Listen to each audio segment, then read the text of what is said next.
Hi, I'm Tim Perry, Managing Editor of Multichannel Merchant, and I'm with Ed Stevens, who is the CEO and founder of Shopatron. We are at Shop.org 2015 in the Pennsylvania Convention Center.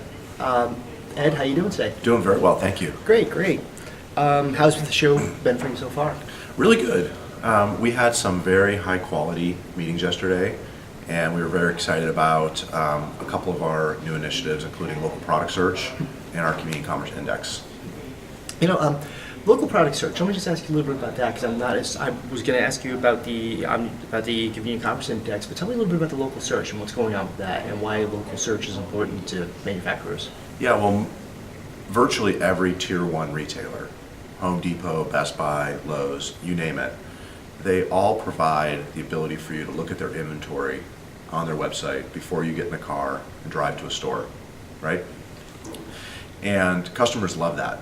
It's very convenient, and those features are used in large numbers. Many of those retailers also offer the ability to just buy it and pick it up as well. But the local product search at tier one retail is a very popular feature.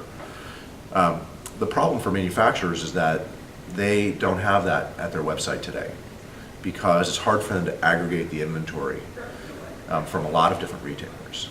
But for the customers, it would be just as valuable. So we're very proud to say that we've come up with a solution that allows us to find any product anywhere with less than 20 seconds of effort and less than 5 minutes of total elapsed time, using a combination of inventory feeds and a new technology we call FinderBot.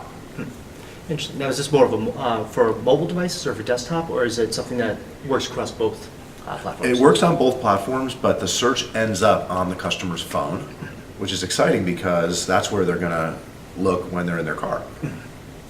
And hopefully not while they're driving in their car, but yeah.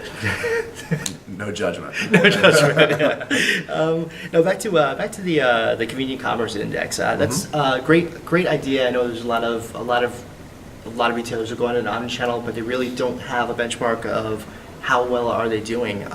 Tell us a little about how retailers and manufacturers going to be, how they're going to be graded and what they're going to be benchmarked against. Yeah, well, there really are a handful of areas that we measure. We do measure the fulfillment processes that they have enabled. So are they doing in-store pickup? Are they giving the customer the ability to return to stores?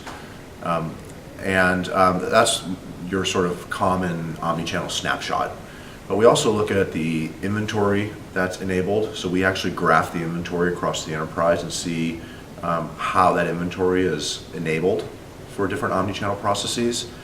And then I think most importantly, we measure the capability and the process enablement that the retailer has in place. So it's not just, are you doing ship from store, but how long does it take you to deploy a new order routing rule? If you're going to iterate and move fast and make your store fulfillment more efficient, then you're going to need to be able to change your order routing rules relatively quickly.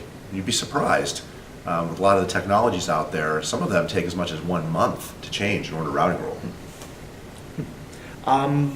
Whether or not they're a client of yours, who do you feel right now stands out as like the king of omnichannel, or some of the top omnichannel players, and what are they doing right now to make them stand out?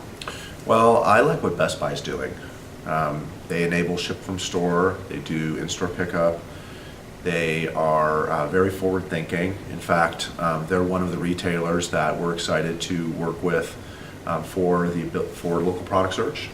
So they want to give inventory to branded manufacturer websites, and Best Buy has a really great class, sort of first-class APIs in order to get their inventory information, as well as to actually insert orders into their system. So we can take an order at a manufacturer website and put it into Best Buy's system relatively easily.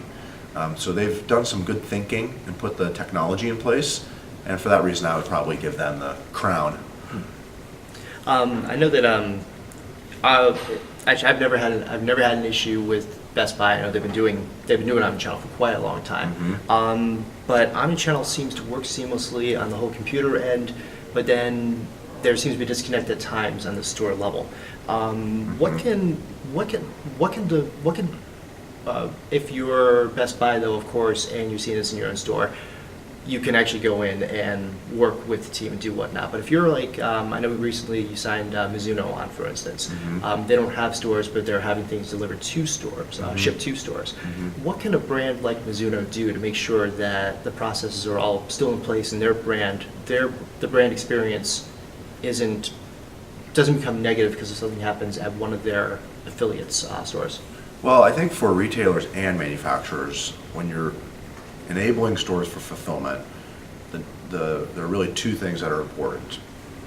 One, the technology has to be iPhone simple for the associates.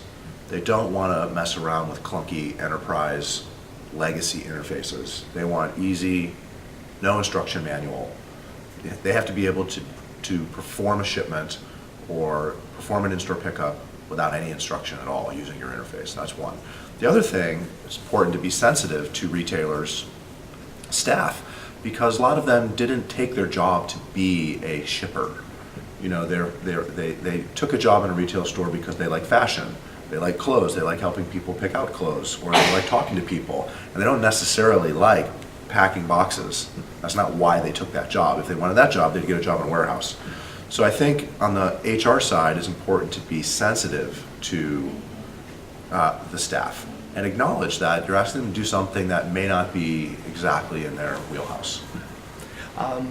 Same-day delivery was such a big buzz a few years back, and everybody scrambled to try to catch up to Amazon and everybody else who was doing it.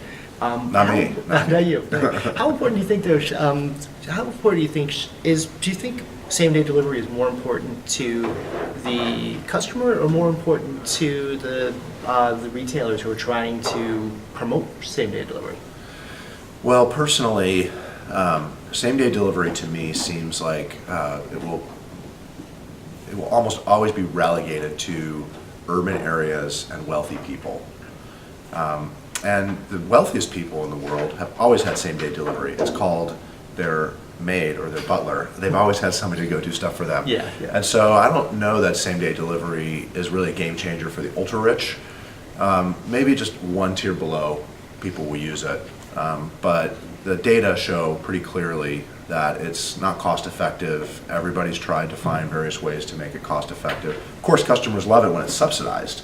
So if Google's effectively subsidizing every shipment, sure, I'll get one of those.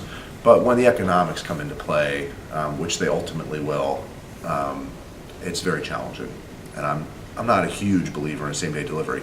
However, I think that when small robotic vehicles, maybe 10 years from now, exist, you know, it might be that there are these little go-kart things that it's possible, like very futuristically, that same-day delivery could come into play, but not in the near term. Well, we've always wanted flying cars when we saw the Jetsons, so I'm guessing, you know, the drones going, the go-karts going, someday. I think that will happen, and that will change the economics. When you don't have to have a human delivering it, it's a different cost altogether.